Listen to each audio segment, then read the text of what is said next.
Three. Well, good morning, Jason. And it looks like we have a special guest today. It's time for Transportation Talk. Yeah, Hi. good morning, Kathy. Good morning out there to Transportation Talk Nation. I am really glad that you guys are here with us. And Kathy, yes, I have a very special guest here today. Very happy to introduce John. And there is a Hi, reason why John. he's here.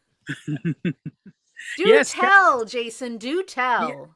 Well, Kathy, there is an event that's going to be coming up very soon next week, and it is called the Veterans Stand Down. Okay. Oh, yes. Yes. And that is going to be at the Seaside Convention Center from 10 to 3 on Wednesday the 2nd. 2 o'clock. I did not mean 3. I meant 2. So everybody out there, 2 o'clock, 10 to 2. Come join us over at the Seaside Convention Center. You'll get to see people there like John. And I'll explain what he does here in just a second. Myself, Kathy, you're going to be there, right? Me too. I'm Yes. all signed up for it too. Excellent. And we're going to be there to really show what we're doing, what we're trying to do to be there for our veteran community. This whole event is pretty much all about that. They are putting on just a wonderful event where they're going to bring multiple services together. Kathy, I think we've been to them before. There's just opportunities there to have great discussions with other veterans to help them figure out what they need to do to help themselves, right? To maybe transport, how to get from point A to point B, how to use transportation system, how to go and get other local services like housing or anything like that. That's what this Veteran Stand Down does, and we are there to represent the transportation community. And John here is a big part of what SETD does to help the veteran community. He is a veteran, right? Volunteer driver. And he's been working with us and volunteering with us for over 6 years now. And John, I was just going to ask you, you've been doing it for 6 years, right? Yes. What is volunteer driving? What do you do? Well, I go pick up veterans that need a ride to go to a doctor's appointment or to get their eyes checked or go up to the DAV van. And when they're done, I go get them and take them home. That's really cool. So we run a program called the Veterans Enhanced Transportation Program. And that program does exactly what John just said it does. We take information from our local veterans and we schedule trips for them. And what we'll do is we'll transport them to any local medical appointment. So it's a medically based program. We'll take them to any local medical based program. So like, for example, Camp Raialea, we'll take a veteran to Camp Raialea. For example, we'll take them down to Providence Seaside Hospital, perhaps, or even up to Columbia Memorial Hospital. And in some cases, if a veteran needs to go to Portland for the VA services up there, we'll transport them to the DAV van that is located or based in Astoria. And John will transport them to the van, and then they'll go from the van or in the van, and then the van will take them up to Portland and bring them back. And then John will go get them and bring them back home. So it sounds like it's complicated, but it's really not. John does a great job of getting people from A to B, and I think it's a blast for him to be able to do it. He does such a good job getting individuals there. But one of the things that I want him to tell us is, what's it like in the car with another veteran? What do you get to do when you're in that car? You're driving, and are there any conversations you have? Do you get to know them at all, John? Well, yes, I do. Yesterday was a good example. I had a veteran, first time drive for me, lived out in Jewel. I left my house and drove out to his place, picked him up. And once he got in the car, we started just a normal conversation with have anybody else. We talk about weather, we talk about experiences. And shortly into it, I asked him, were you in the Army, the Navy? What was your experience? And this particular guy was Army, 101st Airborne. And he was in the service during the 60s. And so he was like close to the same age as me. So we had some common experiences from the time. And I drove him to get his eyes checked up in Seaside. And then when he was done with that, I took him back to his house. And so we sort of chatterboxed the whole time. And that usually happens with most of the veterans I drive, unless they're maybe have some mental issues or something where they're not very communicative. But most of the time, they're good conversations through the drive both ways. That's fantastic. Hey, John, I have a question. Jason, if you don't mind, I'd Please love do. to know, John, do you think that you being a veteran helps you connect with the veterans that you're transporting? Oh, I think it does. I mean, obviously, I can't tell you what it would be like if I wasn't a veteran, but being a veteran, I think is because usually after I've asked what branch they were in, I tell them I was in the Air Force during the '60s, and so that gets us off to a good start. So I tell them what my job was. I was an airplane mechanic, and they tell me usually what they did, and so it really kind of it's just a common ground right away. I know Yeah, the military has its own alphabet soup language, so I'm sure does. sure that you knowing that alphabet soup helps. Yes, it does. You know, there's a thing that we have to do before veterans can be serviced through this program, and it is through someone that we call a veterans service officer, or as part of that alphabet soup is the VSO. VSO. And John, what does the VSO do before we ever see a veteran? Well, they have an appointment with the veteran service officer, and he gets them signed up to be eligible for benefits. So he's the one that clears them to be able to use our service. So if a veteran was, fully capable and had his own car and driver's license, he might not get our service because he wouldn't need it. But those that don't drive or have disabilities, minor disabilities, they get to use our service. And so the veteran service officer is the one that clears them and then contacts Jason and then just to start the ball rolling. Well, it's really important that veterans understand that there is a process. Come on, John. That we do have to go through.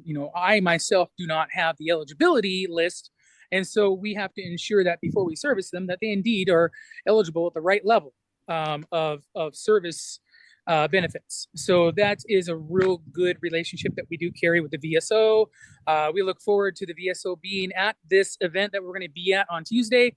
His name's Josh Davis for everybody. And we'll go ahead and put that information out for you definitely during the stand down. It's really important information because, again, if there's a veteran out there who needs help, usually that is the first place that they need to stop because that's how they get all the documentation to be able to show what they are eligible for and so forth. So anyhow, being in the military, if you just tell them, if they have been in the military, then they understand the chain of command and that, yes. They have to fill out paperwork and be able to process it. Hopefully they don't have to fill out everything in triplicate and we can get these things processed. And I understand there's also assistance available from the VSO, not just for veterans themselves.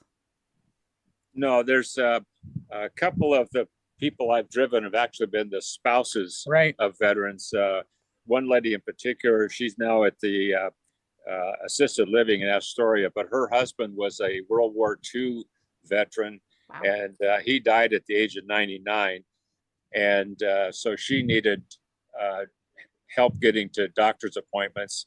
And she's next month she'll be 95, and she's still going. And even without driving her, she still calls me and checks in. Well, good. She's checking on you. I take it. Well, she wants me to come and visit her, which I do occasionally, which is outside the realm of this program. But you develop a personal relationship with some of these people, and it doesn't end because you're not driving them. Yeah. Well, I think That's that does awesome. show it, and thank you for showing that and asking that question, Kathy. Is because we've never looked at this program, at least since you and I have been working together, John, right, as just simply transporting people.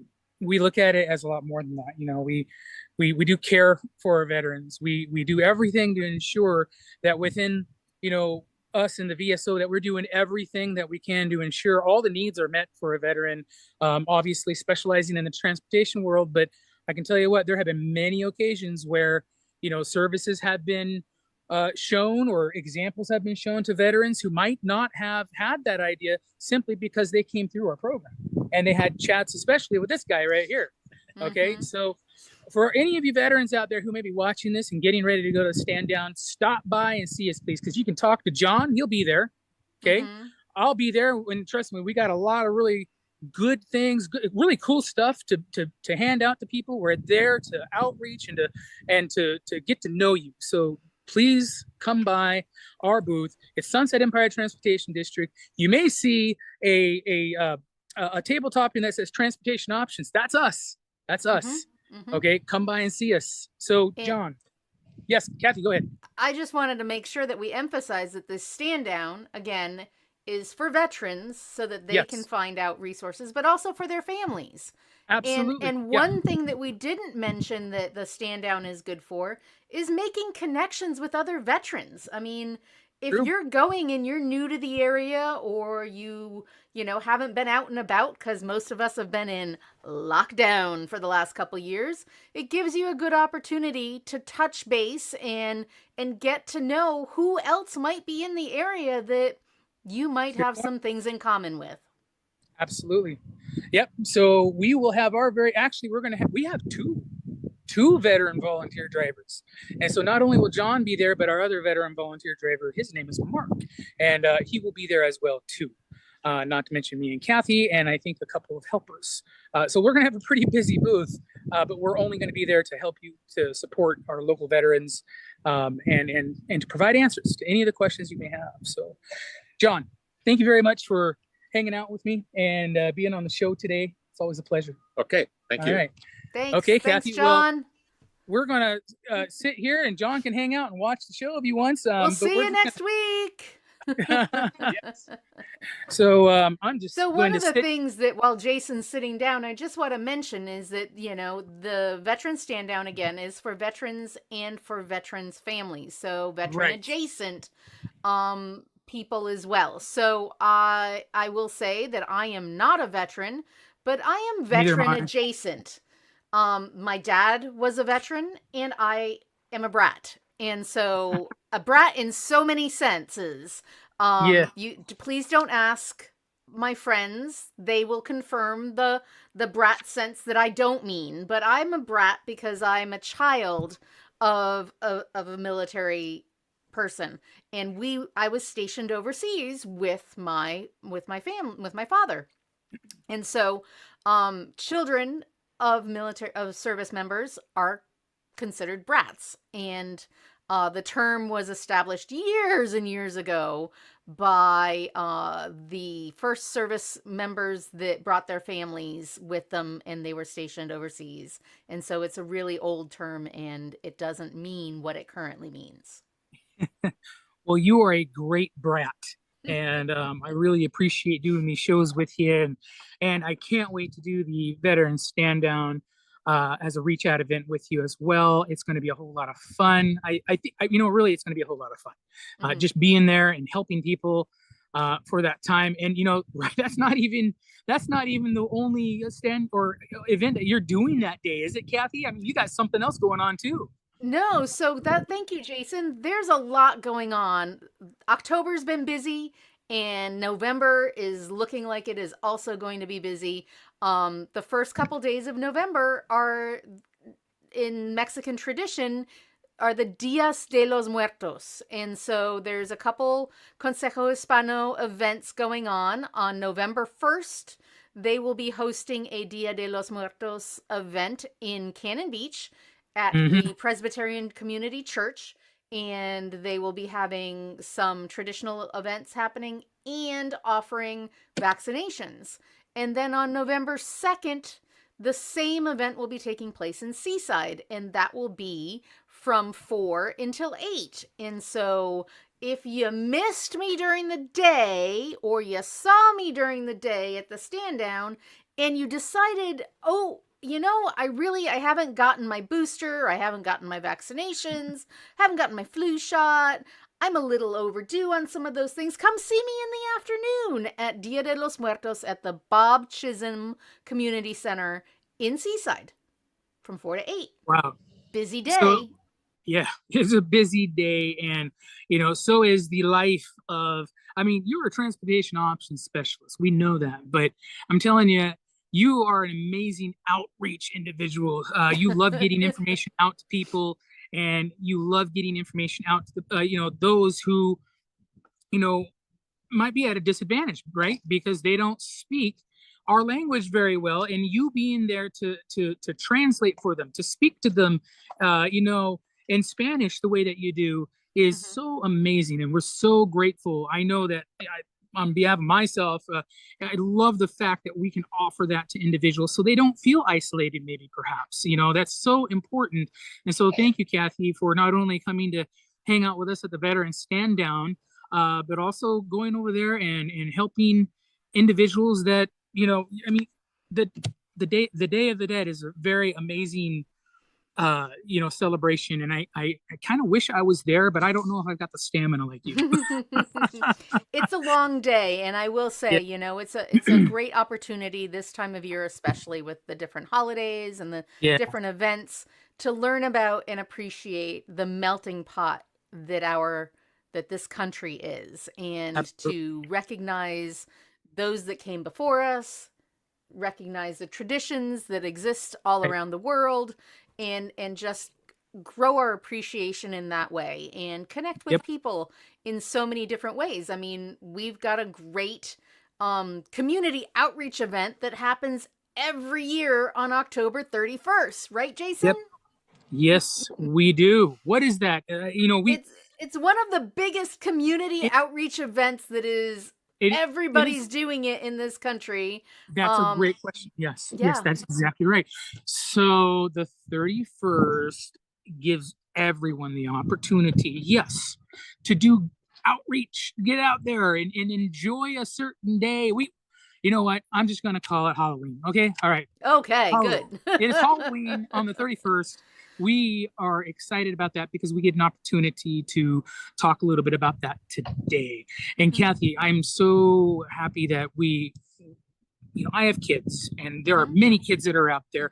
And, every year I'm be honest with you, I shouldn't be, but I am nervous every year when my kids want to get out there and go, trick-or-treating and walking out there in the public.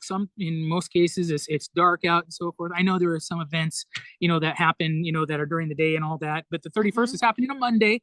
So, it'd be kind of a weird day, right? Everybody racing home from work to be with their kids and hang out and do trick-or-treating stuff. So we thought we'd give you some tips today about trick-or-treating, about Halloween, the day of Halloween, and what things that you can do to help not only maybe de-stress the day, but also keep you and your child safe. Exactly. There's so many things. Trick-or-treating is a great opportunity to get out there and walk. Yeah. Hello. That's what we talk about all the time. We do. Yeah. Get to know your community, get to know a neighborhood that is either yours or a different one. Yes. In a way that you might not normally experience it. And absolutely. As we do, we want to encourage you to do that, but we want you to do it in a safe way. So we've got some great tips, right, Jason? We've always got a bag full of tips for you. We do. And tip number 1, Kathy, is the one that we talk about probably the most here on the show, is to be seen. Okay. Usually we say be bright, be seen.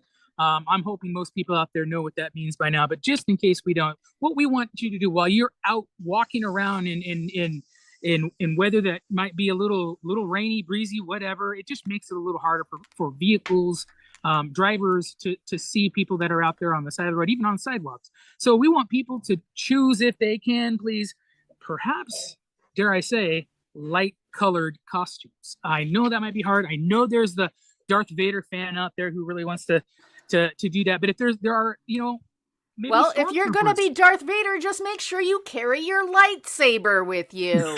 That's right. That's right. And if and that being a reflective item, right, Kathy? Remember, if you have reflective material, to take that with you no matter what. There's no shame in putting on a bright, reflective, high visible vest over the top of some costumes. Okay, I know if you want to be a TARDIS, Kathy, describe to me what a TARDIS is again. I can't remember. It's right there. That's a TARDIS. Oh, yes. Okay. So if you want to dress as a TARDIS, hey. Thanks for bringing that up, Jason. Yes. You know what? And the funny thing is, I can't even see it. Oh, because your picture is too small. All right. Well, and if you're and dressing up as a TARDIS, I just will Yes. let you know Yes. that the TARDIS has lights showing on the inside of it. Just make Yes, it sure does. you don't forget about that part. Yep. And Jason might not have said it yet, but if you're wearing a dark or black costume, Yes. well, throw a flashlight in a pillowcase or in your little pumpkin bucket that you're walking There you around go. with. And Right. every once in a while, unbury it from the candy, because that whole thing then becomes a glowing orb that you're That is so carrying cool. around with you. That is a hot tip right there, Kathy. Oh, Mhm. man, I'm going to make sure I do that, because you're right. Seeing that bright glowing orb of a pumpkin as your bag or whatever you're carrying, even if it's just a regular old Pillowcase over your shoulder that's glowing. pillowcase. Yeah, that is so cool. And that would make it much easier to be seen. Mhm. And then conversely, Mhm. safe, right? Right. So making people safe is important. So Kathy, I got another tip for kids that are 12 and under. Okay. And I'm going to just describe a couple of tips that we have written down here, and then we can talk about them a little bit. There's 3 things that we should look out for. Always go trick-or-treating with an adult. Okay. That is really important. I know there might be a group of friends out there and stuff that you might want to go out with, but go with an adult. And I think it's also another important thing is to have, if you have a cell phone, or if you can make sure you know how to call 911. Make sure your parent is there. Make sure you even know how to call 911, so that you're safe. If something does happen, you can call 911. And then know your phone numbers. Okay, know your cell And phone your numbers address. and your address. Yes, those 3 tips are very important. We want you to be safe out there. And especially if you're under the age of 12, you really need to be with a parent or an adult. Okay, it's And really if you do important. get separated, just make sure you have check-in time set up and that you Yes. know those things. So if you Yes. aren't carrying your own cell phone, you still Mhm. got to know your phone number. You got to Right. know where you live, so that if Yep. somebody asks you and you're in that situation where you go to ask somebody for help, Yep. they can get you the help that you need more quickly, because you know Absolutely. your phone number and you know your address. Excellent. And so Kathy, opposite of the kids that are under 12 years old, there's little slightly different rules for kids who are a little older, and I think I'll go ahead and read those really quickly. You already mentioned it. Really know what the planned routes are. Know and make sure that you discuss with your parents or a guardian what your plan is, and stick to that plan. We already talked about carrying a cell phone if you have one. If you don't, make sure you're in a group, and make sure someone in that group does have a cell phone. All right. And then, really another thing, and I'll tell you what, in Kodiak, Alaska, when I used to live there, no houses had porch lights on. None of them ever did. So I always went to houses without porch lights, which was a bad thing. Okay. Don't go to houses that don't have porch lights. Okay. It's my safety rule. Please just be careful. Okay. And then stay away from other candles, because there's one thing that if you're dressing up, you won't know for sure. And trust me, people who are just going out and buying costumes last minute or whatever, they don't understand what kind of maybe materials the costumes are made out of.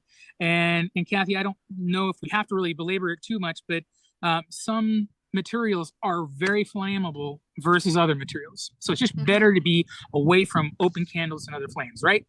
Yes, absolutely. Yep. And then last thing, and this is a really big one here, and we really care about this much, never go into a stranger's house, and never, ever get into a car with someone offering you a ride. Okay. Nope. Don't no do matter how cute the puppy is or how That's right. yummy the candy is Yep. that they Cute promise puppies. you, if you don't know them, stay away. Stranger danger. Stranger dangers. And then the last thing, it's really not a stat, but there was this I did read something, and I am sorry out there that I don't have the reference. We always try to make sure we have references out there, but I'm going to go ahead and state this anyways, that during Halloween, due to the fact that there's so many people out on the roadways, there are people who aren't taking that be safe, be seen very seriously.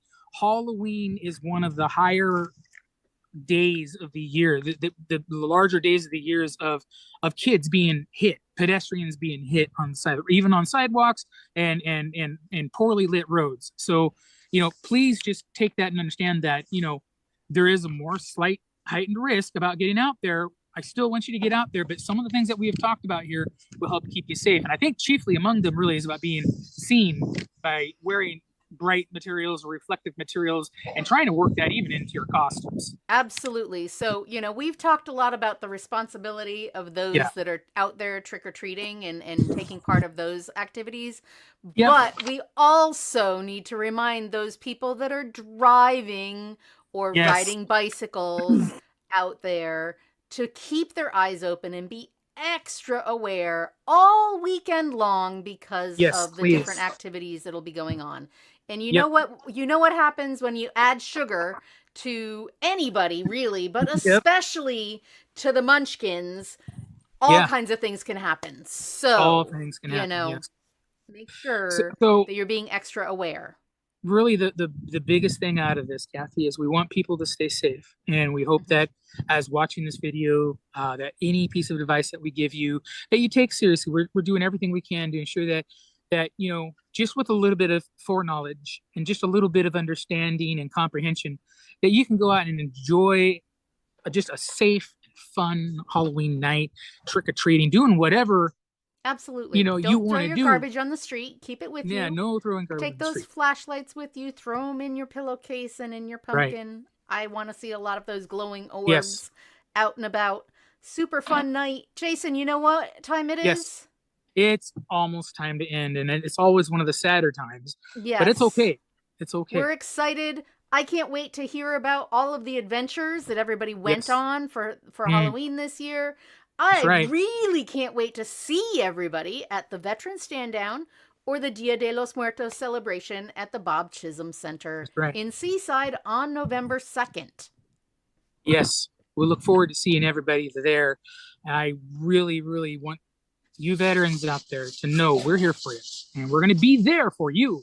And we will be ready to answer your questions. And you know what? Don't forget, if you have any questions right now, if you're watching this, you can put them in the comment section below this. And Kathy and Jason, the both of us, will do our best to get right back to you and answer whatever question it is. Don't forget to thumbs up us so that thumbs up, please. That helps us out, helps get the message out, right, Kathy? More people get to see this show. More people get to get this information. And, we didn't mention at the stand down that, we'll have some goodies for people to help them stay seen, being bright and being seen this dark season. Absolutely. So come and see us. Come say hi. Come and see us. Come see us. Come say hi. We're happy to help you out with the lights and the brightness. Excellent. Kathy, I'd like to say thank you again to John, our volunteer veteran driver who was here and stopped by to see us. So we look forward to seeing him again. Definitely he'll be down there on the 2nd, hopefully being able to chat it up with his veterans, brothers and sisters in arms. So we're thankful for him and his service. And so thank you all very much. Kathy, have a great weekend. Have a safe weekend. And we'll look forward to seeing everybody on the other side.